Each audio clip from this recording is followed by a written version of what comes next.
नमस्ते बच्चों, मैं आज आपको समुद्रगुप्त के शासनकाल के बारे में जानकारी देने जा रहा हूँ। समुद्रगुप्त का शासनकाल 335 से 375 ईस्वी तक का है। ये चंद्रगुप्त के पुत्र थे और इनका शासनकाल कई अर्थों में अद्वितीय माना जाता है। भारतीय इतिहास में इन्हें एक महान सेनानायक, कुशल राजनीतिज्ञ और अजय योद्धा माना गया है। समुद्रगुप्त का आदर्श भारत के प्राचीन क्षत्रियों का परंपरागत आदर्श दिग्विजय और भारत का राजनीतिक एकीकरण था। प्रयाग प्रशस्ति। समुद्रगुप्त की उपलब्धियों का विवरण उनके दरबारी कवि हरिसेन द्वारा लिखित प्रयाग प्रशस्ति से ज्ञात होता है। इस प्रशस्ति को अशोक के कौशाम्बी स्तंभ पर उत्कीर्ण कराया गया था, जिस पर अशोक के 6 स्तंभ लेख पहले से ही उत्कीर्ण थे। बाद में इस स्तंभ को कौशाम्बी से लाकर इलाहाबाद के किले में खड़ा कर दिया गया, इसलिए इसे प्रयाग प्रशस्ति या इलाहाबाद अभिलेख कहते हैं।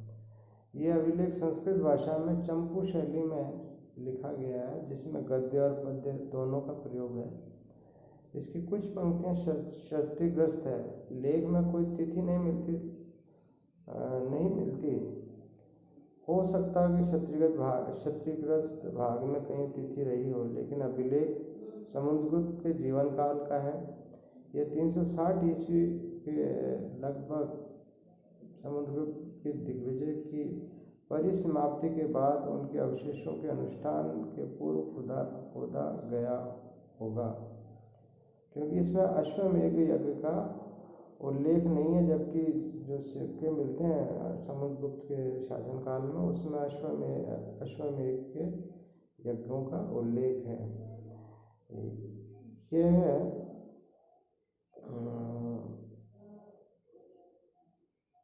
इस प्रशस्ति से यह उल्लेख मिलता है कि समुद्रगुप्त को चंद्रगुप्त प्रथम ने भरी सभा में अपना उत्तराधिकारी चुना। संभवतः यह उनका ज्येष्ठ पुत्र नहीं था, लेकिन पुत्रों में योग्यतम रहा होगा। इस बात की झलक प्रशस्ति से मिलती है कि राजगद्दी के इच्छुक दूसरे राजकुमारों को गहरी निराशा हुई थी। राजदरबार में इसके कारण तनाव बना रहा और हो सकता है कि समुद्रगुप्त को प्रारंभ में विद्रोह का सामना करना पड़ा। समुद्रगुप्त के दिग्विजय। समुद्रगुप्त के शासनकाल में सैनिक विजयों का दृष्टि से विशेष महत्व रहा है। प्रयाग प्रशस्ति में लगभग 100 युद्धों के उनके रणकौशल का उल्लेख है, जिसके कारण उनके शरीर में कई घाव भी रहे हैं। और सबसे पहले समुद्रगुप्त ने नागवंश के 2 राजाओं अच्युत और नागसेन को परास्त किया। उसके बाद कोटकुलज नामक राजा को हराकर पाटलिपुत्र में प्रवेश किया।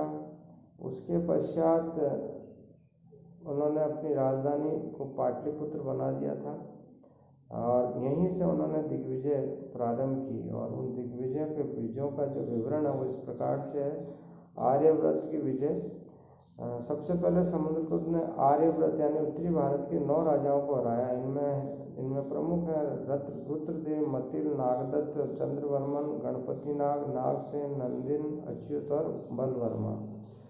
इसके अलावा उन्होंने मध्य भाग के 8वें राज्यों पर विजय हासिल की।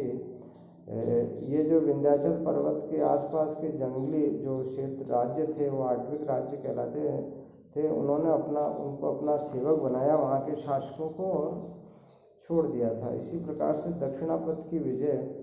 उत्तर भारत में साम्राज्य विस्तार के पश्चात समुद्रगुप्त ने दक्षिणी पथ के 12 राजाओं को परास्त किया। ये इस प्रकार से कौशल का महेंद्र, महाकांतर का व्याघराज, कुराल का मंडराज, पृष्टिपुर का महेंद्रगिरी, कोटर का स्वामीदत्त, एरंडपल का दमन, कोची का विष्णुगोप, अवमुक्त का नीलराज, वेंगी का हस्तिवर्मा, पालक का उग्रसेन, देवराष्ट्र का कुबेर तथा कुशस्थलपुर का धनंजय। इसी प्रकार से सीमांत राज्यों और गणराज्यों पर इन्होंने विजय हासिल की थी। और ये जो गणराज्य थे उन्होंने बिना युद्ध किए इनसे इनकी अधीनता स्वीकार कर ली थी।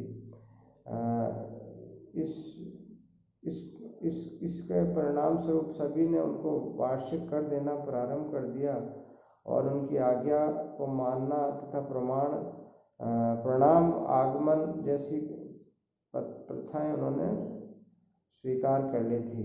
जो सीमांत राज्य जो थे उनकी संख्या 5 थी और 9 गणराज्य थे। 5 राज्य के नाम है समतट, दवाक, कामरूप, नेपाल और कर्तपुर।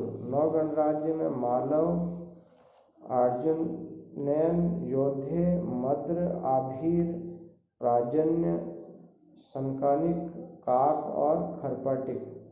इसी प्रकार से समुद्रगुप्त ने पड़ोस के विदेशी राज्यों पर भी अपना प्रभाव स्थापित किया था और इस कड़ी में जो अभिलेख मिलते हैं उससे यह स्पष्ट होता है कि इन्होंने उत्तरवर्ती कुषाणों की शाखा जो किरदार कुषाणों के नाम से जाती थी और जो पश्चिमोत्तर भारत में पुरुषपुर या पेशावर पर राज्य कर रहे थे उन पर अपना कब्जा स्थापित किया था। इसके अलावा पश्चिम भारत के शक क्षत्रप कुछ विद्वानों शकों एवं मुरंडों को पर भी इन्होंने शासन स्थापित किया था। इसी तरह से इन्होंने सिंहल द्वीप वासियों पर भी अपना शासन स्थापित किया। सर्वद्वीप वासी जो एशिया यानी कि दक्षिणी पूर्व एशिया में जो उपनिवेश हैं उनमें भी अपना प्रभाव स्थापित किया था। इस प्रकार से समुद्रगुप्त ने राजनीतिक और सैनिक दृष्टिकोण से अम्बर साम्राज्य का विस्तार किया और बाद में उन्होंने अश्वमेध यज्ञ की स्थापना माफ कीजिएगा अश्वमेध यज्ञ को भी संपादित किया था। समुद्रगुप्त का जो उत्तराधिकारी था उसके बाद उनका जो पुत्र बना वो था चंद्रगुप्त द्वितीय, जिसकी जानकारी मैं आपको कल दूंगा।